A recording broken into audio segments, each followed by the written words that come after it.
Men's soccer, win. Women's soccer, win. Field hockey, win. Volleyball, win. Oh, and football on the road in a Big Ten matchup, you guessed it, that's a win. A whole lot of W's on the busiest weekend of the fall so far. We'll break it all down on this edition of The Left Bench.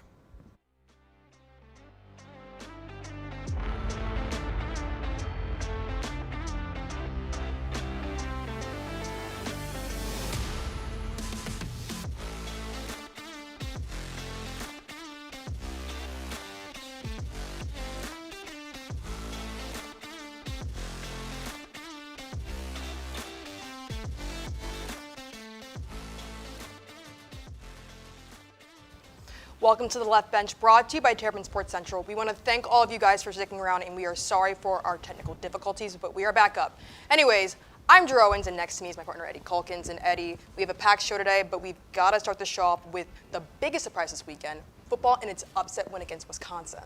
Yeah, in the words of Kirby Mills, who works for Maryland Athletics, winning is fun. I'm sure you've seen all those tweets. Winning is fun, we're back on the air. So yeah, sorry for the technical difficulties, but we're back, and so I guess are the Terps. I mean, they were double-digit underdogs against Wisconsin, and you saw it on Saturday. It was all Maryland. Yeah.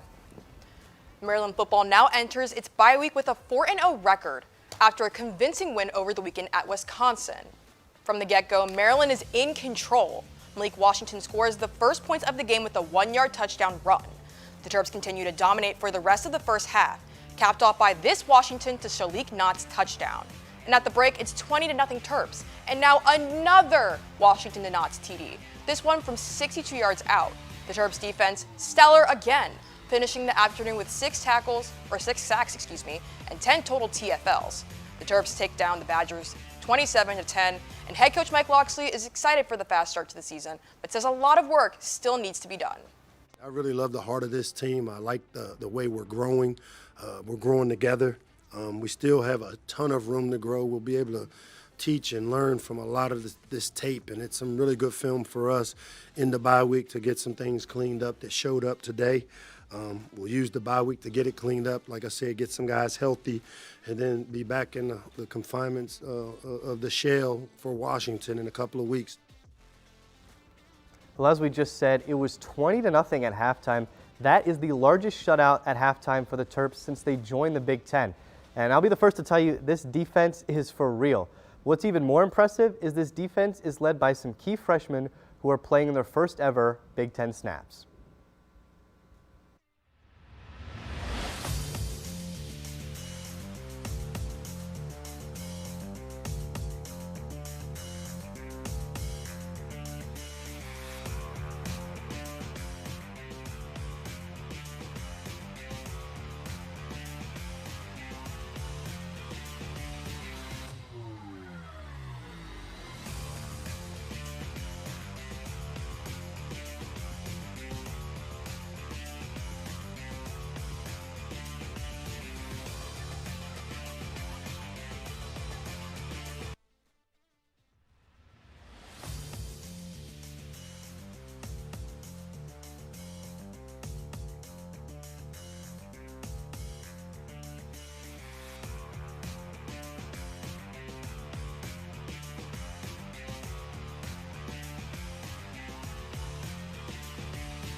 This is a completely different team.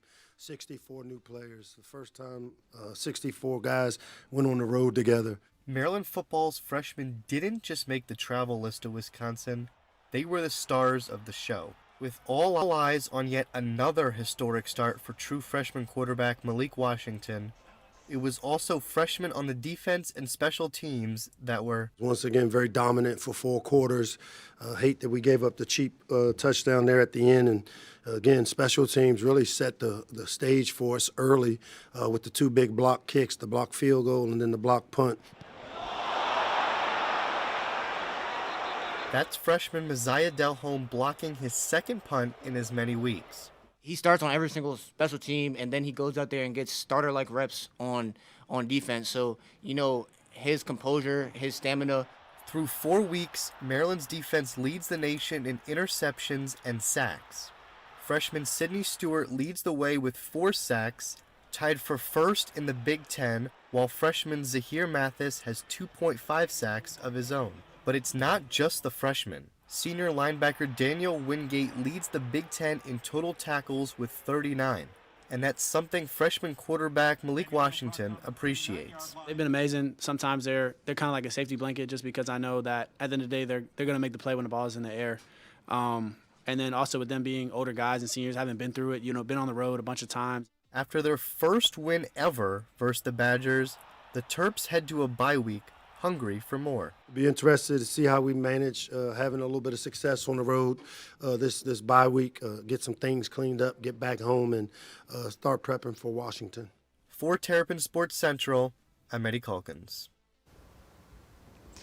First off, great job, Eddie. It was a great package. I want to start off by talking about the 64 players that went to Wisconsin. That's a lot, especially for a young team and the team that Loxley is trying to develop throughout this season. Yeah, there's a lot of young players on the defense like you just saw, and they're continuing to get better, and I think they'll get better throughout the season, especially when Washington comes to town in a couple weeks, and then as we get into bigger Big Ten play, it's already nice to see them atop the leaderboard. Yeah. We know the defense is legit, but how about the offense? Yeah, Malik Washington isn't the only playmaker on this Terps offense. TSC's Owen Korzak is here to take a look at the wide receivers. Owen. Yeah, guys, after a poor 2024 season, Maryland football is back and looks good after a 4-0 start. And while all the attention has been on true freshman quarterback Malik Washington, deservedly so, very few people are talking about the guys he's throwing the ball to.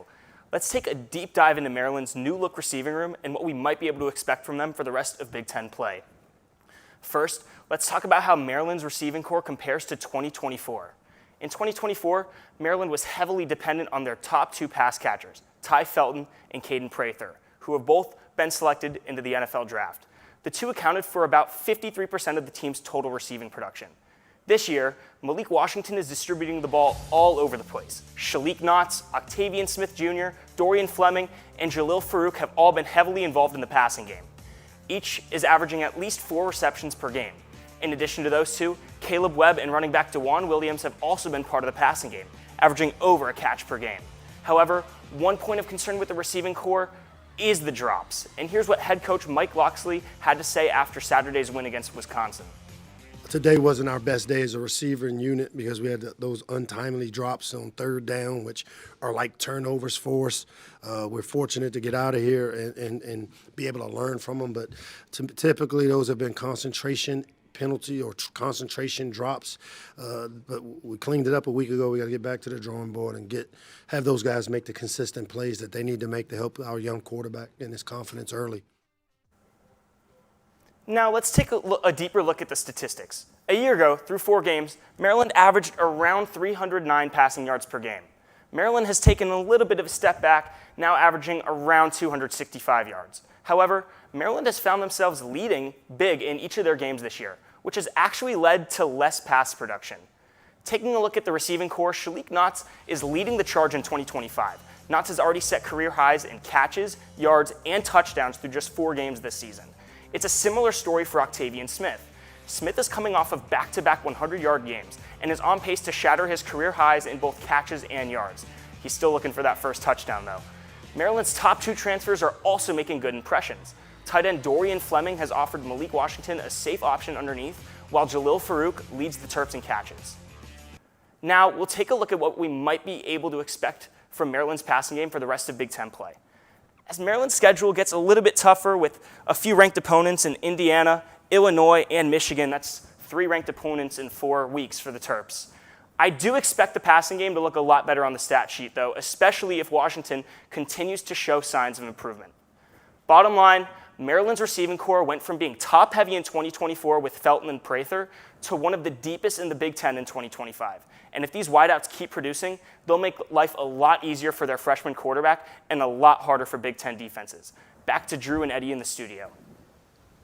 Yeah, thanks, Owen. It's really impressive that all these guys came in, they're all new, but they're rallying around a freshman quarterback, which you really don't see a lot these days. Yeah, and even the guys that came before, Shalik Knotts and Octavian Smith, Dante Demas, Ja'Shawn Jones, Rakim Jarrett, Ty Felton, Caden Prather, just to name a few, they've paved the way for definitely Octavian Smith, who's been here all his career, and even Shalik Knotts, who's putting up the numbers right now. Yeah, for sure. Well, stick around because still to come, field hockey picks up its second straight ranked win. And Maryland men's soccer stays unbeaten. We'll tell you the history made at Ludwig on Friday, right after this break.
The impact of a meal goes well beyond feeding our bodies.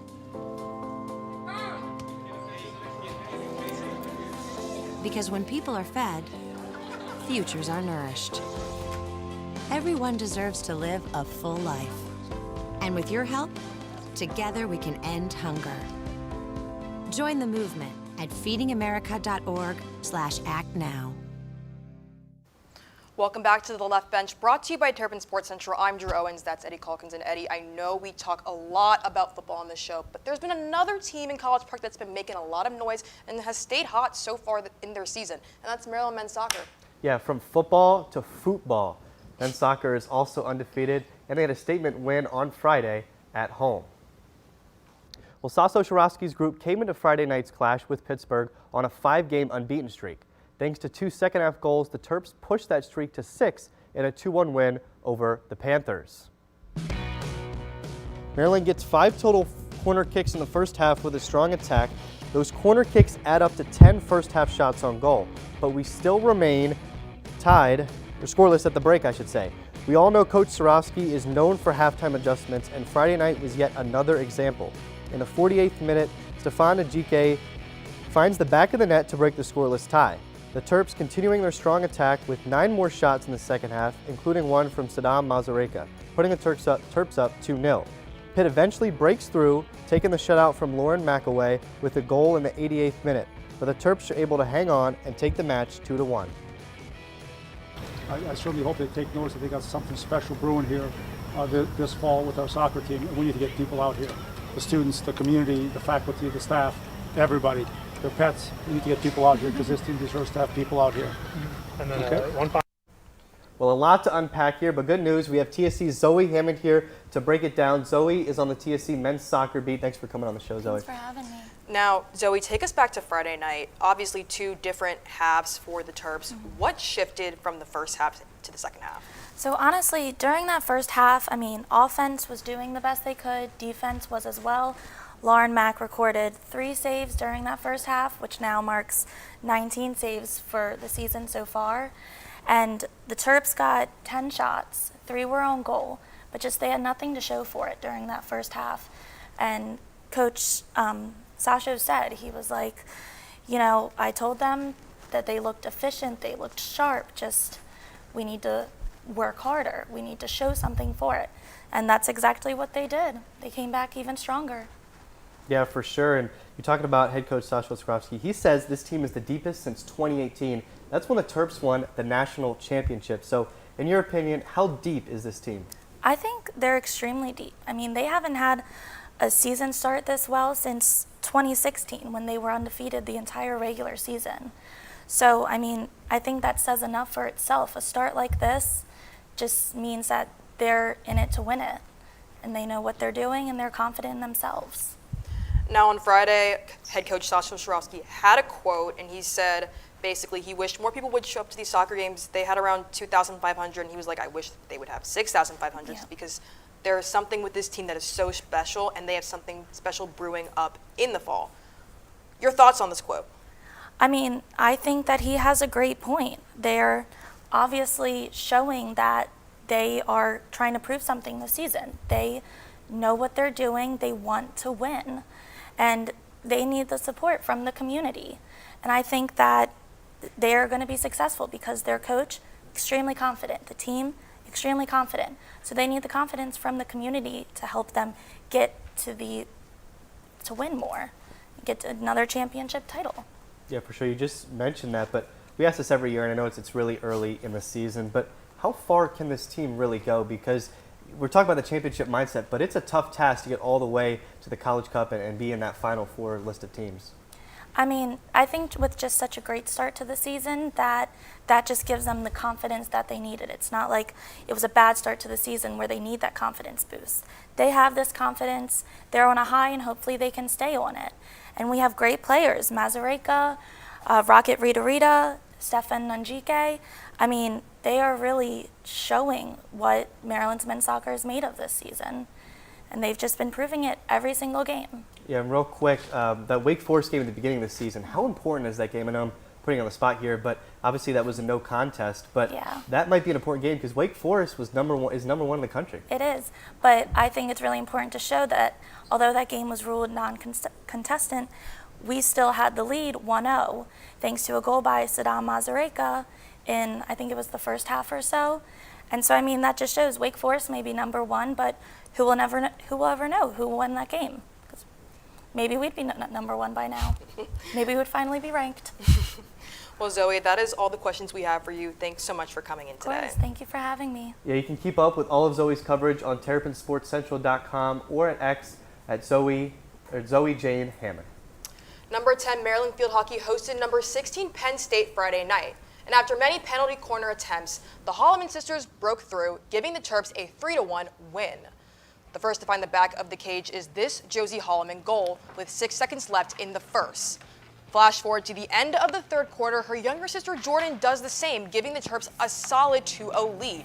And to seal the deal in the fourth, Felice Cooney scores this insane goal.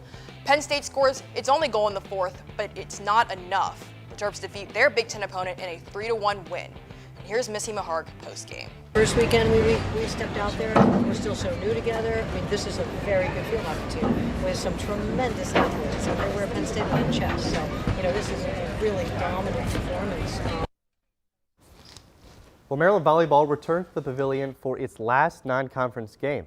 And although each set was back and forth, the Terps came out with a sweep versus the Seton Hall Pirates. Seton Hall began the first set capturing an early lead, but despite this early lead, the Terps are able to turn it around, winning the first set. The second set starts with both teams trading points. Then the Pirates start to pull away, but the Terps fight their way back to win the second set.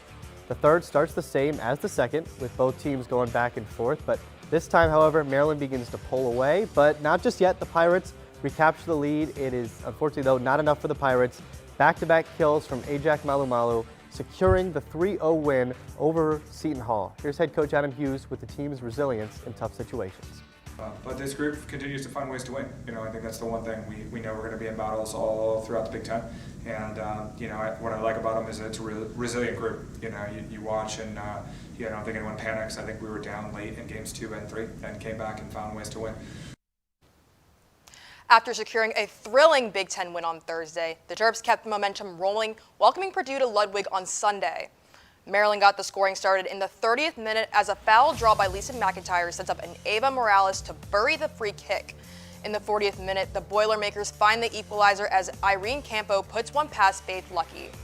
However, in the start of the second half, star freshman McKinley Heaven put on her superhero cape, once again scoring the go-ahead goal for the Terps, securing the 2-1 victory, and you see it right there. Of course, it's nice to get back-to-back wins, but I think everybody who's watching can see that the girls are absolutely emptying the tank. They're leaving everything out there.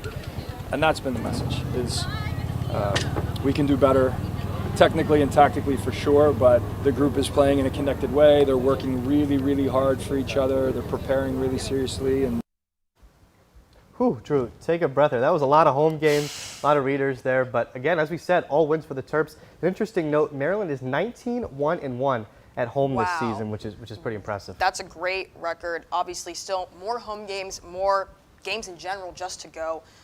Marion Athletics, they were on fire all weekend. I mean, what can we say? 6-0 on the weekend.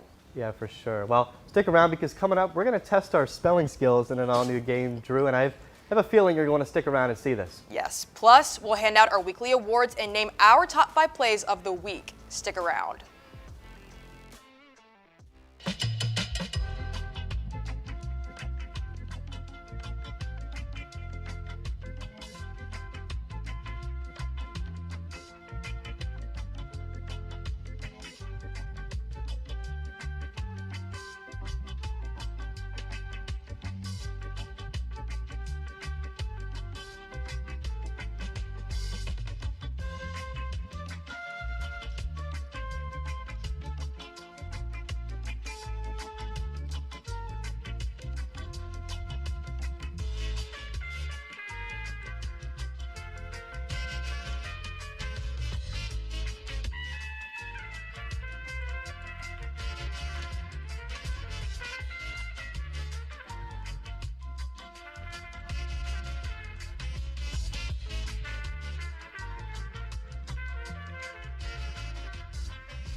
The impact of a meal goes well beyond feeding our bodies.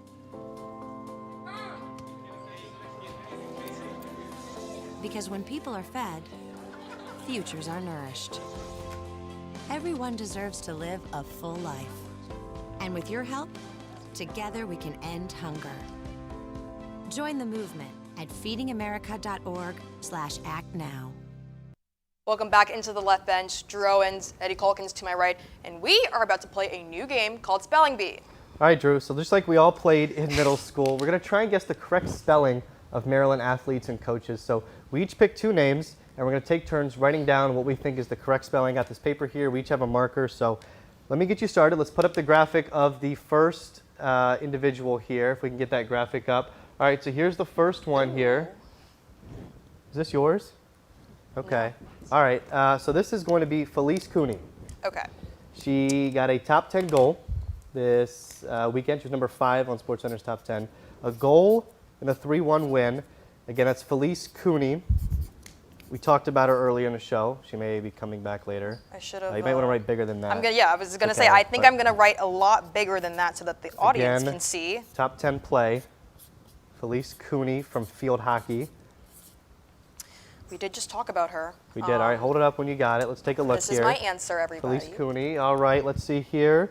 You can go ahead and put up the answer. Let's see if she got it right. I think that's right. I think I think it is. I mean, we did just talk about her. Okay, you wrote it twice the third one. Well, you told me to write it bigger, so. That's good. I know, we got it. I mean. So let's see. Let's reveal the answer if we can. Oh, you got it. That was right. Great. That was 1 right. for 1. Okay. That's good, Drew. That's good. All right, now it's my turn. Right. Yeah. I'll put this paper to the side. It's all task for me here. It's all So, task for me. sticking to field hockey, Okay. this is Ella Gayton. Ella Gayton. She Oh, was. Drew. Come on now. Now, she's already scored 3 goals this season.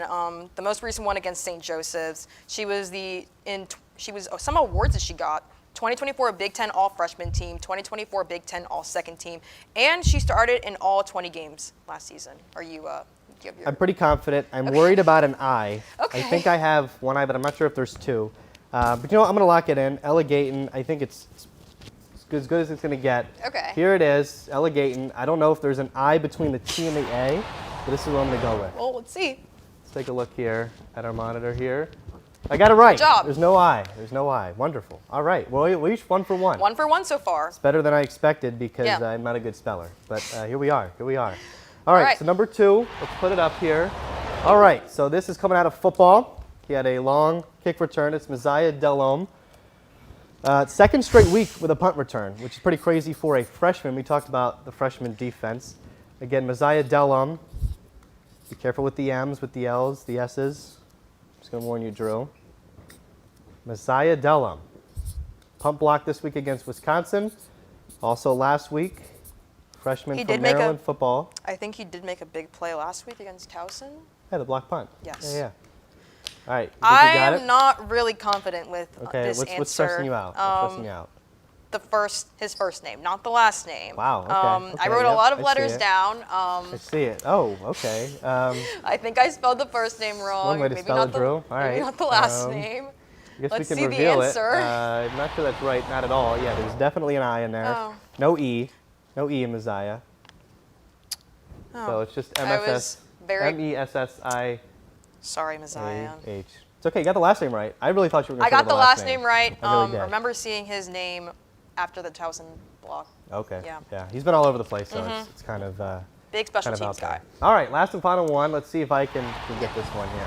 So this is Luke Van Hueklum. Oh, jeez. Okay. Moving to soccer. Well, first name is pretty easy. Here for So Luke. last year, actually, one of our senior producers, TSC Ben Wolf, he did a package on Luke Van Hueklum about his foundation that he donates to in Chicago.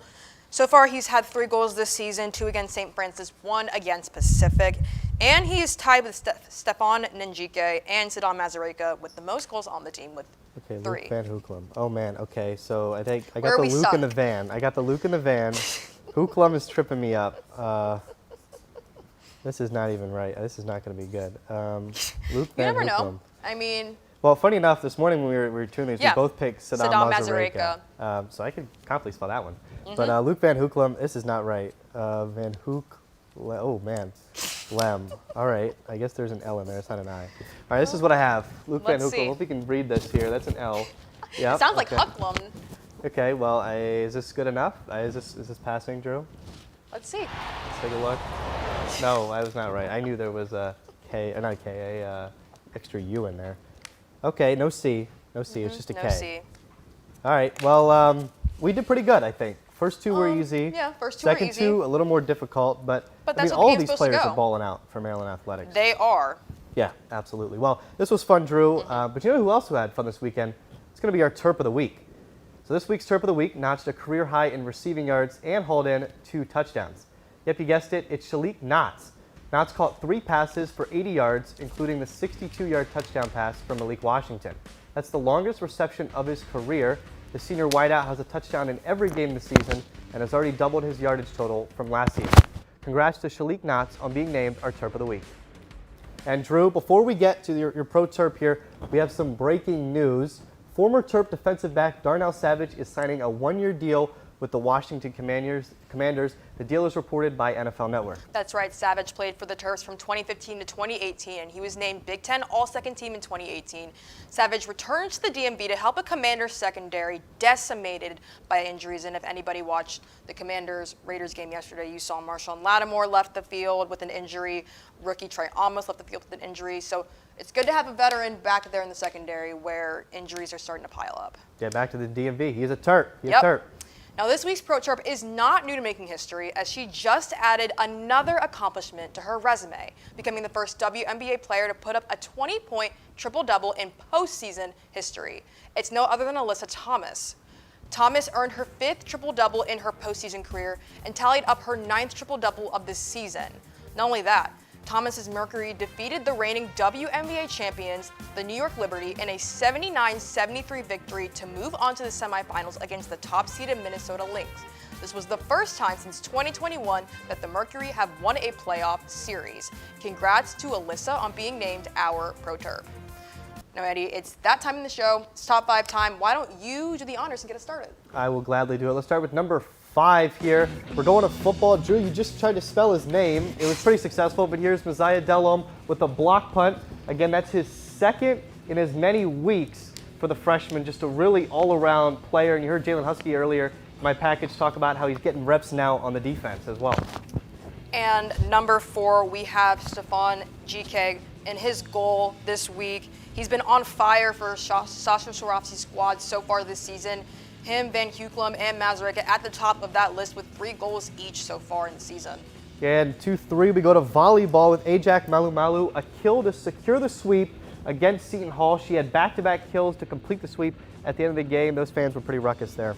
And number 2, we talked about him so much in the show, but the Shalik Knotts 62-yard touchdown. Seems like Washington and Knotts have found that connection. Kind of reminds me of the Billy Edwards Jr. Ty Felton connection we saw last year, but these two, it's like they can, whenever they're together, they are able to make plays, and you can just look at that. That's a beauty.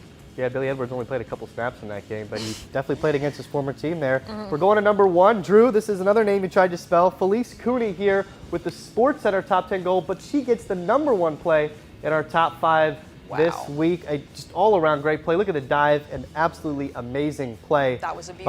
It's her first career goal as well, which is even more impressive. And that's amazing that she's also now our number 1 play of our top 5 plays. Absolutely. Well, that about does it for this week. Be sure to keep up with all of TSC's content on Instagram, X, YouTube, and online at TerrapinSportsCentral.com.